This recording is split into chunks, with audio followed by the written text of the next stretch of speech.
తెలిసినా తెలియకపోయిన దేవుడు మాత్రానికి నువ్వు దేవుని యందు భయభక్తులు కలిగి ఉంటే, దేవుని సన్నిధిలో నాటబడిన మొక్కలాగుంటే యేసు రక్తమే జయం. నువ్వు పట్టిందల్లా బంగారమే. ప్రభువు నీకు తోడుగా ఉంటే నీకు తిరుగులేదు. దేవుడే నీకు తోడుగా ఉంటే ఆలోచన నీకొద్దు, కంగారు నీకొద్దు, కలవరం నీకొద్దు.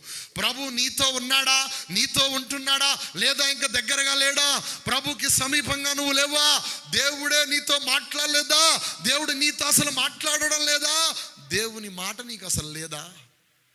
దేవుడు గనక నీతో ఉన్నాడని నువ్వు విశ్వసించి ధైర్యముగా ఆయన మాటను కనిపెడితే ఇక నువ్వు నీ జీవితం తిరుగులేదు. పచ్చని జీవితమే, పచ్చని జీవితం, తిరుగులేదు. నా ప్రియ దేవుని ప్రజలారా, ప్రభు తోడుగా ఉంటే అంతకంతకు వర్ధిల్లుతావు.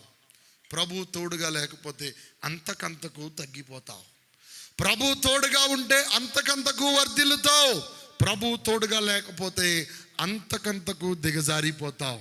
దీవించేది ఆయనే, దిగజార్చేవాడు దేవుడు కాదు. దీవించేవాడు ఆయనే, ఆయన ఎక్కడా దిగజార్చడు. కానీ ఆయన తోడు మనకు కావాలి, ఆయన నీడ మనకు కావాలి, ఆయన ఆదరణ మనకు కావాలి.